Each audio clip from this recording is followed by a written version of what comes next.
All right, everybody. Today we're going to talk a little bit about inequalities. And in particular, we're talking about polynomial inequalities and rational inequalities. And these will work very much like ones we've seen before, but we're going to have a little bit of difference in them. So my example that we're going to start out with is x squared minus x is greater than 20. Okay. And over here on the side, I'm going to try to keep up with steps. So number one, get everything on the same side.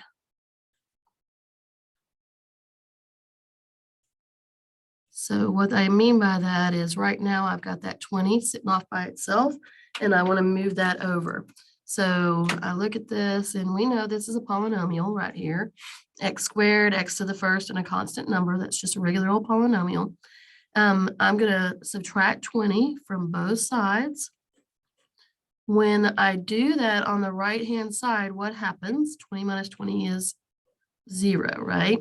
So I'm going to be working with something that looks like x squared minus x minus 20 is greater than 0. So what we're saying is we'll have variables and numbers on one side, and we'll have a 0 on the other. Okay, when we're finished with that, that's what it's going to look like. All right, step number 2. Work with this as if it were equal to 0.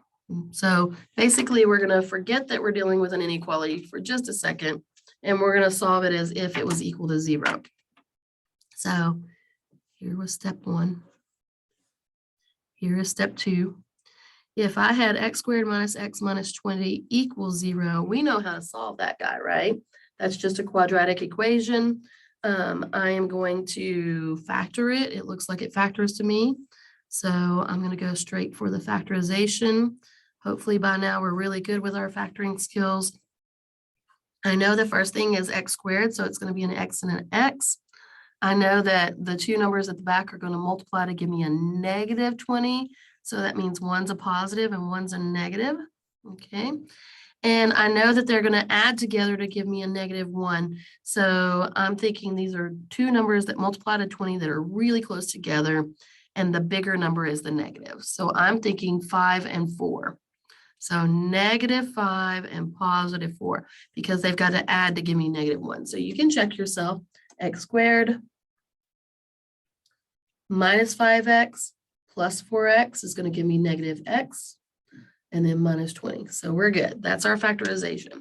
And then we know what we would do is we would set each of these equal to 0, right? Either x plus 4 equals 0 or x minus 5 equals 0. And we just solve. Subtracting a 4 here, I see that x equals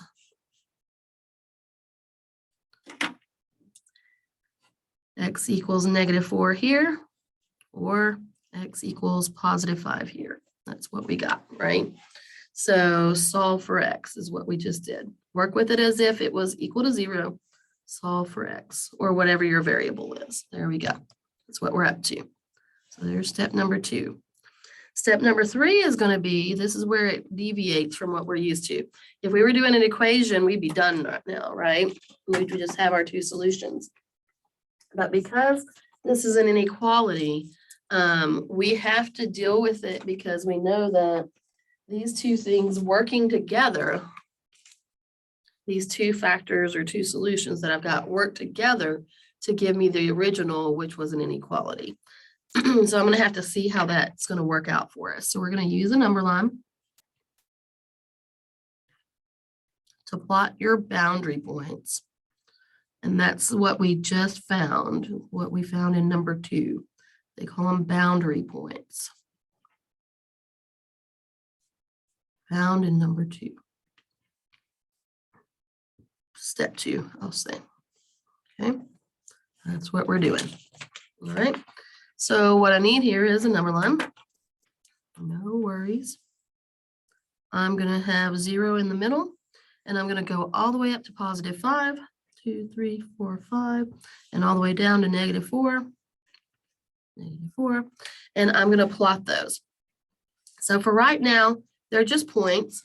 Later, we will figure out if they should be open or closed points. All right, so we're going to talk about that in a second. Hopefully, you can kind of look up above and go, oh, hang on a second. That was a greater than, it wasn't greater than or equal to. So these should be open. So I'm thinking we're going to have open points. I'm going to go ahead and make them that way. Later, we'll confirm that. Okay. All right, so that's step 3. We're going to just draw a number line and put your 2 points that you found from step 2 on the number line. Done. We're good. All right.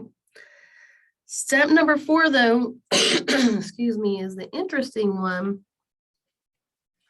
We have to use test points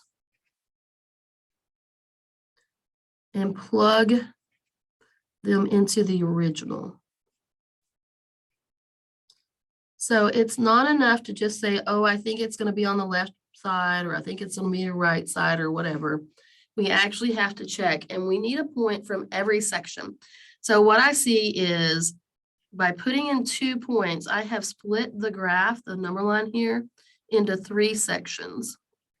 Okay, one is on the left-hand side of the -4. One section is between my 2 points, and one section is on the right-hand side of the 5. So I've got 3 sections, so I need to test 3 test points. If I only had 1 solution, I'd only check 2 test points. If I had 3 solutions, I'd check 4 test points. So we would have 1 more test point than whatever we're looking for. So for my purposes, number 4, I'm going to test. I'm going to pick 0 because it's right in the middle. And I'm going to plug that into the original. I'm going to also test, so these are my x's I'm doing. X equals 0, x equals, I'm going to do -5 because it's on the left-hand side of -4. And I'm going to test x equals 6 because it's on the right-hand side of 5. So I'm going to plug all of those into the original. This is where my inequality bit is going to come in. So my original, well, not the very original, I'm going to go to where I had it greater than 0. You can go back to the very, very first if you want, but I like it already set together. So it was x squared minus x minus 20 is greater than 0. That's what we're checking them in. All right. So I'm just going to plug them in.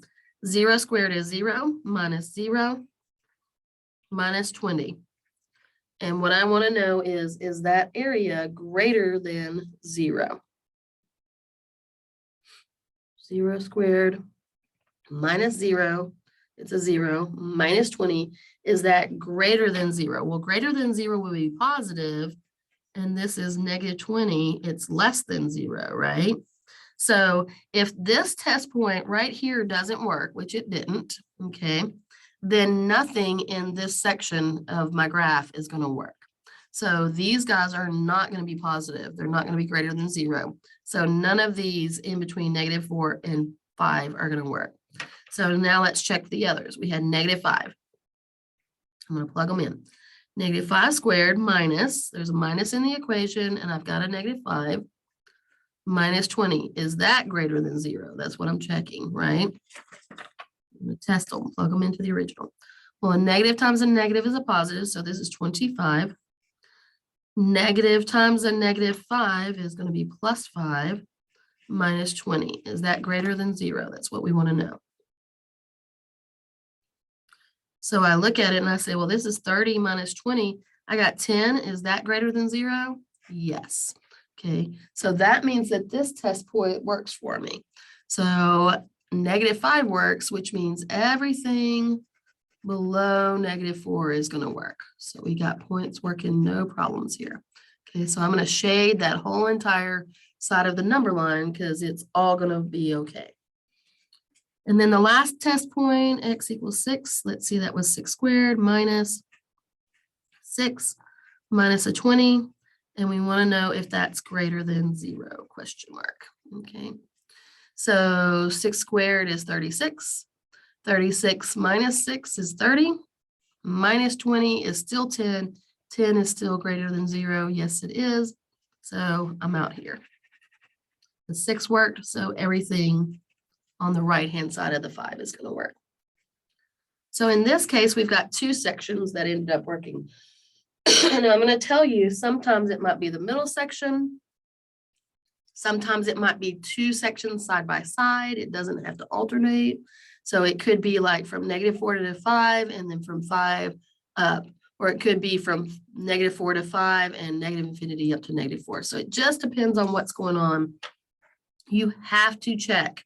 You cannot just assume. It's not okay to just assume because we don't know until we actually test the point on each section and check it and see. All right, so the last step is step number 5. Write your solution in interval notation.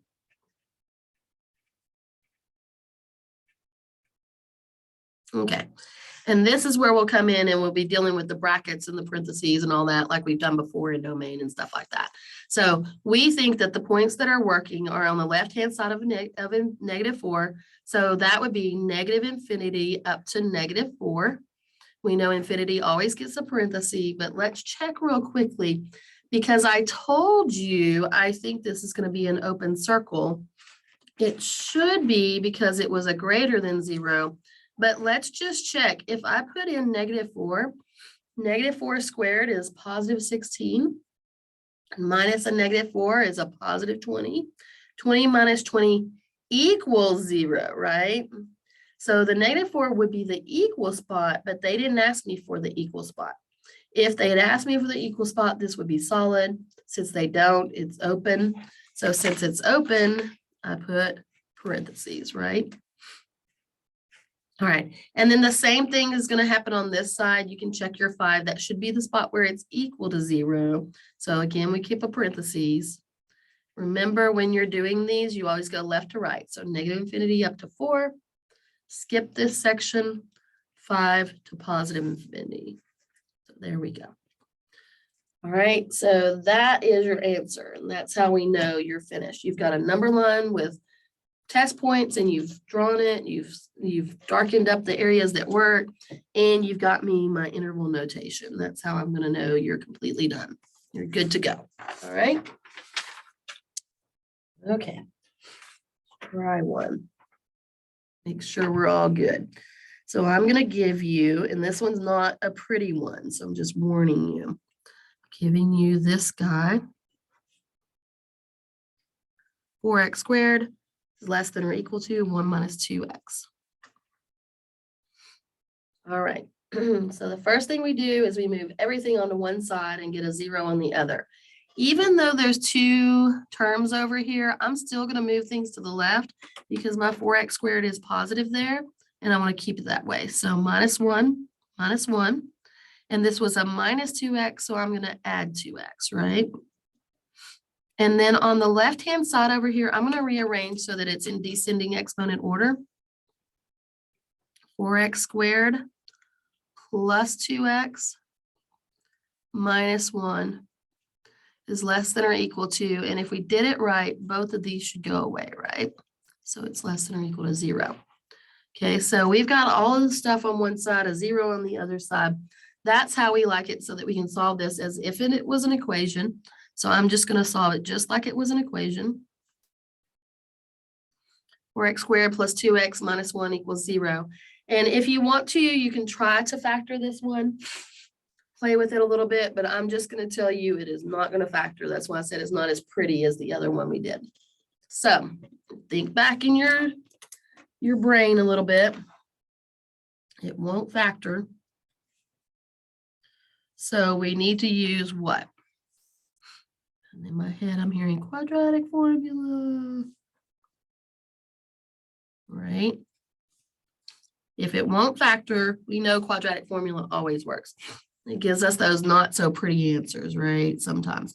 So remember that is x equals negative b plus or minus the square root of b squared minus 4ac all over 2a. And in this case, my a is a 4, right? My b is a 2, and my c is a -1. So we're going to do this using these numbers to be able to solve this new quadratic we've got. Okay, so let's see what that looks like. X equals negative b, well, b is just a 2, so stick that in there, plus or minus the square root of b squared is 2 squared minus 4 times a was a 4 and c was a negative 1. So get all those guys in there. All over 2 times a, well, the a is just a 4, right?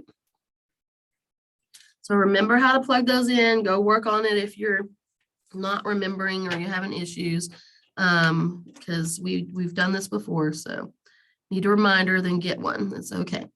X equals, this is going to be negative 2 plus or minus. Let's look inside of this square root. 2 squared is 4 minus 4 times 4 is 16. 16 times negative 1 is negative 16. And I've got a minus and a minus, so that's going to be plus 16, right? All over 2 times 4 is 8. Okay, so that's not so bad. X equals negative 2 plus or minus the square root of 20 over 8. All right, and then I'm going to look at this guy and go, hang on, 20 has a 4 in it, right? And 4 is a perfect square. So I can take the square root of 4. Whenever I do, it leaves a 5 behind and it pulls out. The square root of 4 is 2, right? So 2 plus or minus 2 square roots of 5 over 8. And then it's just a simplification process here. I know all of these are divisible by 2. So this is essentially negative 1 plus or minus. I don't have to write the 1 there. I'm just going to write square root of 5 over 4. All right, so I've got 2 answers there, right? X equals negative 1 plus the square root of 5 over 4, or X equals negative 1 minus the square root of 5 over 4. And when, and when I look at those, I think to myself, this is the exact answer, right? This uses the radicals and all that. That's what I want it to look like. But if I need a decimal approximation of this guy, negative 1 plus the square root of 5, that's my top, equals, divide by 4. That's my bottom. This is about 0.31, right? Okay. And then I can do the same thing on the other side, negative 1 minus the square root of 5. There's that guy. Divide by 4. This is about negative, so realize that that guy's negative, 0.81. Okay. So I've got about a positive 0.3 and a negative 0.8, or we can leave it in the square roots. If you're doing it in the homework, the online homework is probably going to ask for it to be left with the radical in it. So this is the approximation. These are the actual answers. I've got 2 solutions there. Now, that's all the solve this like an equation bit. But remember that step 3 is find a number line. And this is why I wanted a decimal here. 0, 1, 2, negative 1, negative 2. Because I know I'm going to have to at some point put this on a number line, and it's hard for me to see this on the number line. But it's easier for me to see this on a number line, right? So it's approximately a 0.3. And going back up to the top, excuse me, originally this was a less than or equal to sign, right? So I'm going to make these solid dots. So here we go, right around in here, approximately 0.3. And the other one is a negative 0.8. It's almost approximately negative 0.8. It's almost to the negative 1, right? So there's my 2 answers. All right, well, then we said, well, we got this on the number line. We need to test points, right? So let's test points. Move this up, sorry. Let's test points. So there's 2 boundary points here, which means there should be 3 sections. One is below the negative 0.8. So I'm going to pick -1. It's one of my test points. There's a section in here between these two, and very nicely 0 is in there. 0 works really well. So if you can pick 0, then pick it. So I'm going to pick 0. And then there's a section up here above the 0.3, and I'm going to pick x equals 1. Okay. So how do we test the points? We go back to the original inequality and we see if it makes it true or not. So the inequality was 4x squared plus 2x minus 1 is less than or equal to 0. I like to go back to this one where I have 0 on the one side. As long as you're confident that you solved that correctly originally, then you will be okay. If you maybe made a mistake in your very first step, then and you're not sure, then always go back to the very, very original. But I like this guy. Excuse me. So let's check x equals -1. 4 times -1 squared plus 2 times -1 minus 1. And what we want to know is that less than or equal to 0? So is it positive or negative? That's why I like going back to the 0 guy, is because I can very clearly say, is it positive or negative when I finish this? -1 squared is a 1 times 4. This is 4. 2 times -1 is -2 minus 1. Is that less than or equal to 0? Well, I've got 4 minus 3 is a positive 1. Is that less than or equal to 0? No, right? So do I want this section out here where the -1 is? No, I don't want that section. If -1 doesn't work, then -2 is not going to work, and -3 and negative infinity is not going to work. We just don't want that section at all. Okay. So let's go check the 0 guy. Check x equals 0. Okay. 4 times 0 squared plus 2 times 0 minus 1 less than or equal to 0. This is a 0. This is a 0. So I've got 0 plus 0 minus 1. Is that less than or equal to 0? That's what I want to know. 0 minus 1 is -1. Is that less than or equal to 0? And hopefully the answer is yes, that is. Yay. So that one works. My test point at x equals 0 works. Well, that means that this section, the whole section where x equals 0 is located, is going to work. So I'm going to shade that guy. So this is graphing it on a number line. Okay. And probably just looking at our pattern, this upper section is not going to work, but I do not know that. So I absolutely have to check, because occasionally you'll get one where that third test point actually does work, even though they're side by side. So check x equals 1. 4 times 1 squared plus 2 times 1 minus 1. And we want to know, is that less than or equal to 0? 1 squared is 1 times 4, 4. 2 times 1 is 2. And minus 1, we want to know if that's less than or equal to 0. 4 plus 2 is 6, minus 1 is 5. Is 5 less than or equal to 0? And I'm hearing in my head, no, it's not. We don't want that one. Okay, so we do not want that section. So it looks like the only test point that worked for me here was 0. So let's get this in there. Let's make sure we know how to write this.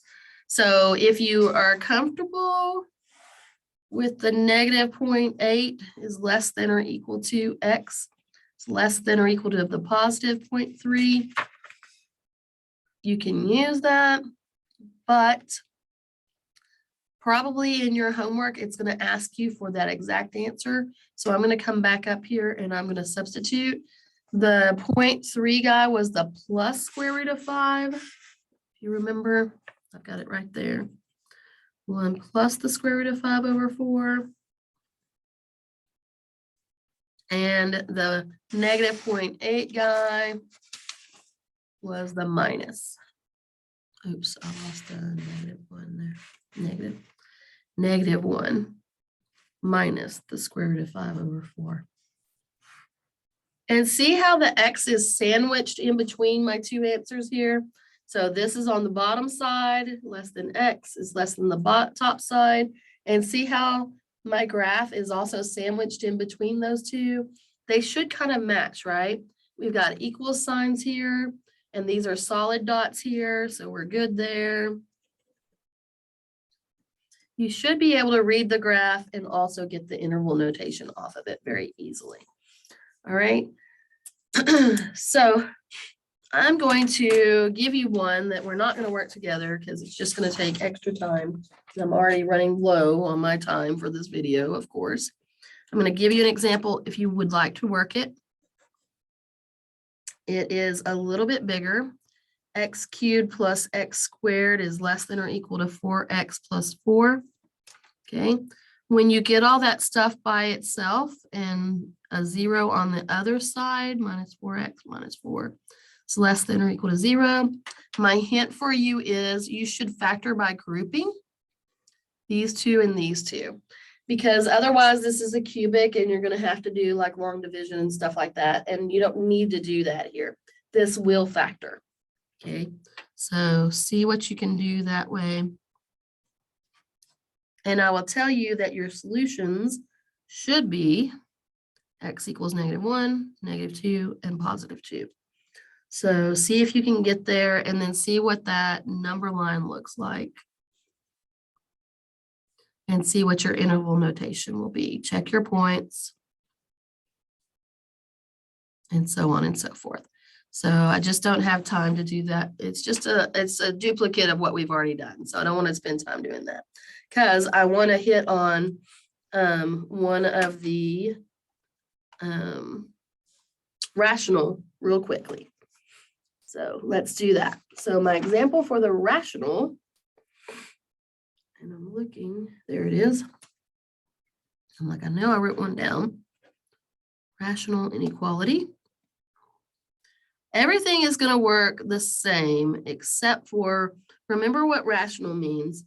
It means we have a ratio. So I'm going to do x plus 1 over x plus 3 is greater than or equal to 2. So we've got a ratio that we're going to work with.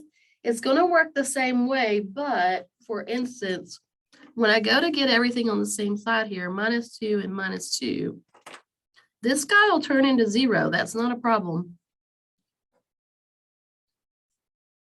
But, so we're here. That's okay, no problem. But when I get right here, I've got a fraction on the left, and I've got a number part with it that I'm trying to subtract. And we know that when we're dealing with fractions, we have to have a common denominator, right? So it just becomes a tiny bit more crazy because I have to find the common denominator, which in this case, the denominator on the 2 is a 1, right? So I'm just going to multiply top and bottom by the same denominator we have over here. So x plus 1 over x plus 3 minus 2 times x plus 3 over x plus 3. That will get you the common denominator between these. And it's okay as long as there's an x plus 3 and an x plus 3. Those will divide out, and I'm changing the way this looks, but I'm not changing its value, right? It's still got the value of it too. So all of that is greater than or equal to 0. Once you have that, you're just gonna simplify, right? So multiply this guy out. X plus 1 over x plus 3 minus, this is going to be 2x plus 6 over x plus 3. And then if you're going to cram these together, which most people are going to want to make this into one big fraction, that is great. But realize that the negative is being multiplied through on that whole entire top, the numerator. And so when we go to do that, we're going to have to what? Distribute the negative. That's what I hear you saying, right? So we're going to multiply that through. So I've got an x plus 1 minus a 2x minus a 6 all over x plus 3 greater than or equal to 0, right? Okay. So now on top, I've got x minus 2x is negative x. 1 minus 6 is negative 5. over x plus 3 greater than or equal to 0. Scoot this up. And here's where the part comes in where we're like, okay, what about this fraction? Remember that we need to deal with the denominator. So one of my boundary points is going to be, where does your denominator equal to 0? Because that is a domain issue. X plus 3 can't equal 0. You can't ever forget about your denominator not being equal to 0. You can't divide by 0. So x cannot equal -3, right? That's one of my spots that I'm going to have to worry about. That's a boundary point, okay? But whenever I go to solve this guy, so I'm going to keep that in mind. That's going to be one of my boundary points. So that's the weirdness of this, because we do have that denominator. When I go to solve this guy, though, I'm just going to take, it's like if I multiplied by the denominator on both sides to clear the fraction, this would just go away, right? So I'm just going to take -x minus 5 greater than or equal to 0, or I should say, we should be solving it like equals by now. Sorry, I didn't change my sign on it. Solve it like you would normal. Don't worry about the greater than or equal to. Okay, so now I'm dealing with -x equals, and I'm going to add 5 plus 5 plus 5. 0 plus 5 is 5. And then I'm going to divide by a -1 here, right? So x cannot, or x equals -5 is my solution here. That's my boundary point. So I have 1 here, and I have, I'm just going to do like that, 1 there. So that little bit that we remember from back about domain and worrying about dividing by 0, all that's not going to go away. We still have to worry about that. So we're still going to use that as a boundary point in here. So when I go to do this on the number line, oh, actually, I don't need to go positive. They're both negative numbers. Got a -3 and a -5. And for right now, I'm going to make them open circles because I know -3 is a bad spot, so I don't want it to be closed. But I may end up filling in this -5. We'll see what it looks like, right? So I have 3 sections again. I need 3 test points.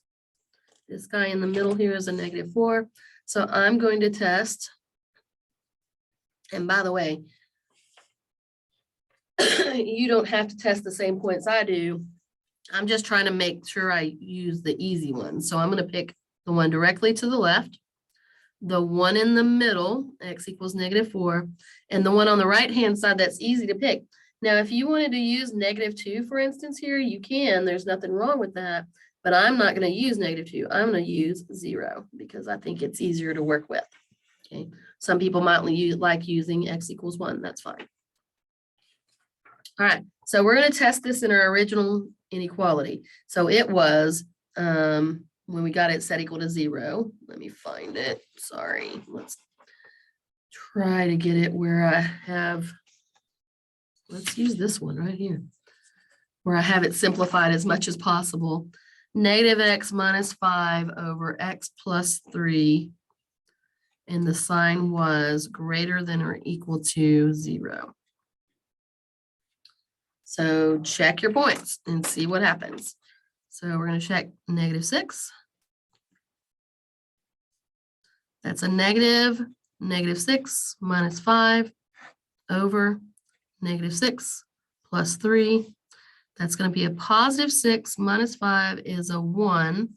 And on bottom, I'm going to have a -3.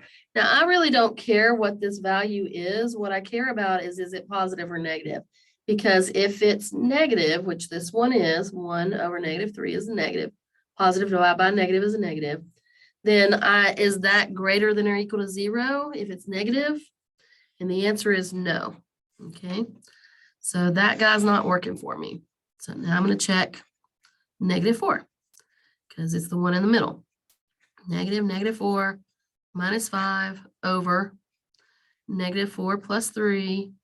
Is that greater than or equal to 0? That's what we want to know.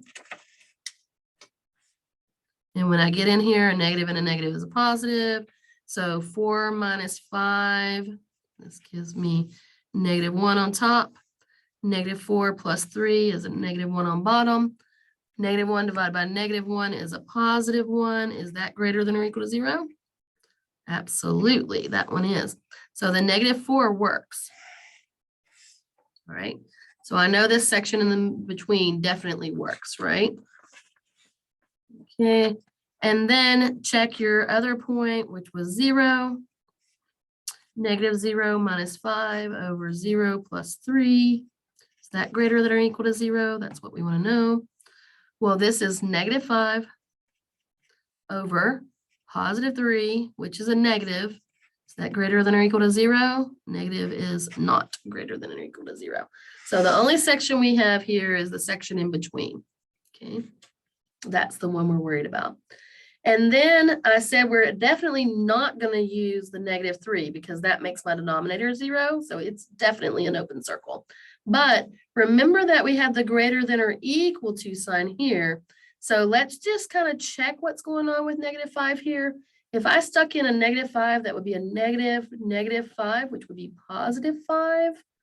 5 minus 5 would be 0 on top. So, and on bottom be -5 plus 3, but we don't care, right? The fact is it's a 0 on the top. That makes it equal to 0. So because we have an equals in my symbol right here, there is that line underneath it. I do want to make that a solid dot because 5 is where it's equal to 0. And I'm out of space, so I'm gonna put my interval notation right here. We know we're looking at just this section that's in between these 2 points. So the -5 is included and the -3 is not. There is my notation, interval notation. All right, and I believe I'm probably out of time or over time, so I'm just going to stop there. There are some word problems in your book. Feel free to look at those. I'm sure there's a couple in the homework that you'll have to apply this stuff. If you have questions about them, let me know. All right, thank you. Have a great day.